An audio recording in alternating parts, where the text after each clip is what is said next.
శ్రీకాకుళం జిల్లాలోని సిగడా మండలం డిఆర్ వలస గ్రామంలో కల్తీ మద్యం బెల్ట్ షాపుల దందాకు వ్యతిరేకంగా ప్రజలు రోడ్డెక్కారు. కొవ్వొత్తుల ర్యాలీ నిర్వహించారు. బెల్ట్ షాప్ యజమానులు మగవారికి లక్షల్లో అప్పులిచ్చి మద్యం తాగిస్తున్నారని, ఆపై నోట్లు రాయించుకొని డబ్బులు వసూలు చేస్తున్నారని గ్రామస్తులు ఆరోపించారు. ఈ నకిలీ మద్యం వల్ల చాలా మంది అనారోగ్యం పాలై చనిపోయారని వారు తెలిపారు.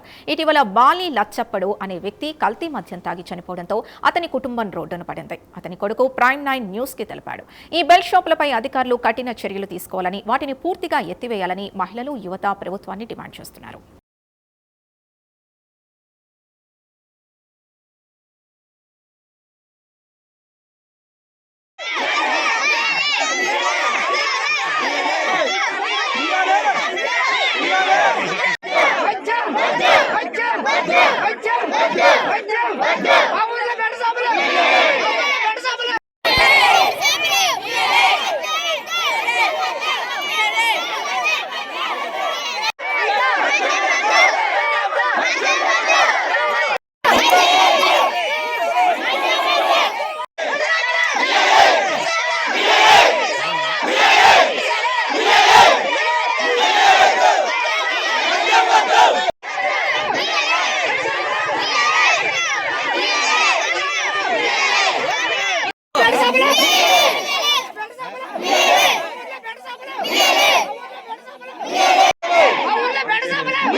శ్రీకాకుళం జిల్లా సిగడా మండలం దాలెం రాజవలస గ్రామంలో బెల్ట్ షాపులు 24 గంటలు ఓపెన్ చేసి ఉండడం వల్ల మా మగవాళ్ళందరూ తాగి వాళ్ళ కుటుంబాలన్నీ అనారోగ్యానికి పాలవుతున్నారు.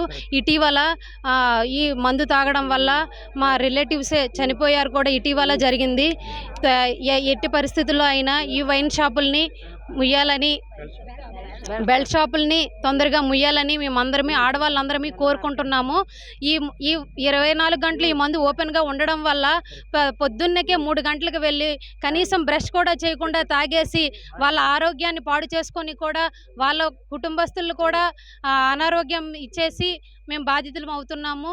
తొందరగా మాకు దీని నుంచి బెల్ట్ షాపుల్ని తరలించాలని, మాకు న్యాయం కావాలని మేము మా దాలెం రాజవలస ఆడవాళ్ళందరమీ కోరుకుంటున్నాము.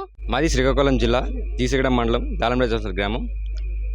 మా ఊర్లో మద్యం అమ్మకం అనేది చాలా విపరీతంగా పెరిగిపోయింది. బయట అమ్మవలసిన మద్యం ఊర్లోకి తెచ్చి అమ్మడం వల్ల చాలా కుటుంబాలు అనారోగ్యానికి పాలయ్యి, కల్తీ మందు వల్ల చాలా కుటుంబాలు అనారోగ్యం పాలయ్యి, బెల్ట్ షాపుల వల్ల ఇవన్నీ చాలా రకాలుగా నష్టపోతున్నారు. ఇటీవలే మా నాన్నగారు కూడా ఇట్లా కల్తీ మందు 2 నెలలుగా కనీసం గ్యాప్ లేకుండా తాగడం వల్ల మొన్న చనిపోయారు. ఇది ముమ్మాటికి ఈ మద్యం షాపులు ఊర్లో ఉండడం వల్లే. అవి బయట ఉంటే ఒక 5 కిలోమీటర్స్ దూరంలో ఉండేవి. అవి తెచ్చుకోవడానికి చాలా కష్టమయ్యేది. ఇప్పుడు 24/7 మద్యం ఊర్లోనే దొరకడం వల్ల మా నాన్న ఇప్పుడు పెడితే అప్పుడు వెళ్ళి తాగేసి అక్కడే ఉండిపోయి ఇంక ఇంటికి కూడా రాకుండా, అన్నం తినకుండా ఒక బద్దకిస్తులాగా తయారు చేస్తున్నారు ఈ మద్యం షాపులు ఊర్లో అమ్మడం వల్ల. ఇది ఎలా అయినా నిర్మూలించాలని ఈరోజు మా గ్రామం అంతా కలిసి ఒక ర్యాలీ చేపట్టడం జరిగింది. ఇది ఆగినంత వరకు మేము ఈ పోరాటాన్ని కొనసాగిస్తాము. దీన్ని వదిలే ప్రసక్తే లేదు. మీ ద్వారా కోరుకుంది ఏమంటే త్వరగా బెల్ట్ షాపులు ముగించాలని, ఊర్లో మద్యం అమ్మకం అనేది నిషేధించాలని కోరుకుంటున్నాం. షాపుల వల్ల మా పిల్లలు రోడ్డు ఎక్కుతాండ్రు, చిన్న పిల్లలు కూడా తాగుతాండ్రు, పెద్దోళ్ళు కూడా తాగుతాండ్రు, నా కొడుకులు తాగుతాండ్రు, నా భర్త తాగుతాండ్రు. నచ్చల కొలది అయిపోతుంది. మా పండించిందల్లా ఆ షాపులకే వస్తుంది. ఇవ్వకపోతే తొంతాండ్రు. ఇస్తానంటే బాధ లేదు. వాళ్ళ ఇష్టము, వాళ్ళ దీనిలోనే ఉన్నది, వాళ్ళ చేతిలోనే ఉన్నది సొమ్ము. మేము ఇంతేసి పండించుతాము, పండించిందల్లా బెల్ట్ షాపులకే వస్తాండ్రు. మేము ఏడు తింటామో, మేము ఏడు తిని బతుకుతామో, మేము ఏడు తిని ఉంటామో పిల్లలు మేము ఎలా బతుకుతామో ఏడు చెప్పండి మీరు. అది శుభ్రంగా మనుషులు చచ్చిపోతారు. నిన్నే ఒక మనిషి చచ్చిపోయాడు. ఏడు చెప్తాం మా పిల్లలకి, ఏడు సమాధానం చెప్తాము. చిన్న పిల్లలు వాళ్ళు ఎటు వెళ్ళగలరా, ఏడు చేయగలరా? ఏమైనా పనికి ఆరోగ్యంగా ఉన్నారా? ఒక్క మనిషి అయినా ఆరోగ్యం లేరు. 3 గంటలకి ఏటి మేము తెల్లవారి ఆరోగ్యంగా ఉండాలా అని చెప్తాను. అంతేగాని తెల్లవారి ఆడవాళ్ళు మళ్ళా తెల్లవారు కాండే ఇప్పుడు దాకా ఆరోగ్యంగా కొవ్వొత్తులు ర్యాలీ చేసాము. మా డిమాండ్ ఆపాల, బెల్ట్ షాపులు ఆపాలా. ఆపితే మట్టుగా, ఆపకపోతే మట్టుగా మా ఆడవాళ్ళము కూడా చచ్చిపోతామా మందు తాగి. మాము చచ్చిపోతామా, మాకు మందు ఇచ్చేయండి, మాము చచ్చిపోతామా. మరి వాళ్ళతో మాము ఎందుకు ఉండాలా? ఏటి నచ్చల కోళ్ళు తాగుతాను చూపెడతాను రా. నచ్చలు ఓడినారు అక్కడ, నచ్చల కోళ్ళది అరువు ఓడినారు. అరువులు ఎమ్మని ఎవడు చెప్పినాడు? నా గంటడు చెప్పినాడు అరువు వాడమని ఎవడు చెప్పినాడు? నచ్చలు కోల్తే 2 లక్షలు 3 లక్షలు తాగుతాండ్రు. నా పేరు కుమరపు రమేష్ నాయుడు. నేను ఇక్కడ ఎంపీటీసీనండి. మా ఊర్లో ప్రధానంగా ఈ రోజున 100 మంది మహిళలు, 100 మంది యూత్, మొత్తం 200 మంది అందరూ ఏకమై ఈ రోజున ఊరంతా కదిలి ఒక భారీ ర్యాలీ అనేది చేపట్టడం జరిగింది. చాలా బాధతో ర్యాలీ అనేది చేపట్టడం జరిగింది. ఎందుకంటే గత కొద్ది సంవత్సరాలుగా మా ఊర్లో బెల్ట్ షాపులు వల్ల, ఈ బెల్ట్ షాపుల వల్ల చాలామంది మగవాళ్ళు, పిల్లలు, వృద్ధులు అందరూ కూడా ఈ 24/7 అంటే తెల్లవారి 3వ గంటకి స్టార్ట్ అయ్యి పరగడుపున తాగడం స్టార్ట్ చేసి అర్ధరాత్రి 12 గంటల వరకు ఈ బెల్ట్ షాపులు అనేవి కంటిన్యూగా ప్రజల ప్రాణాలతో చెలగటమాడుతున్నారు. వాళ్ళు ఆర్థికంగా నష్టపోతున్నారు.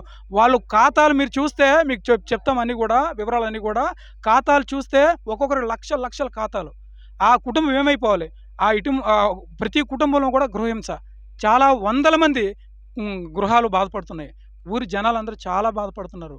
కాబట్టి ఈ రోజున ముఖ్యంగా ఆడవాళ్ళందరూ సంకల్పించారు. ఈ రోజున చాలా ఆడవాళ్ళకి నిజంగా ఎంత సఫర్ అయిపోతే ఎంత బయటకు వచ్చి వందలాది మంది మహిళలు ఈ విధంగా ర్యాలీ చేపట్టడం, బెల్ట్ షాపులు వద్దని చెప్పేసి చాలా సీరియస్గా తీసుకోవాల్సిన అవసరం ఉంది ప్రభుత్వం వారు.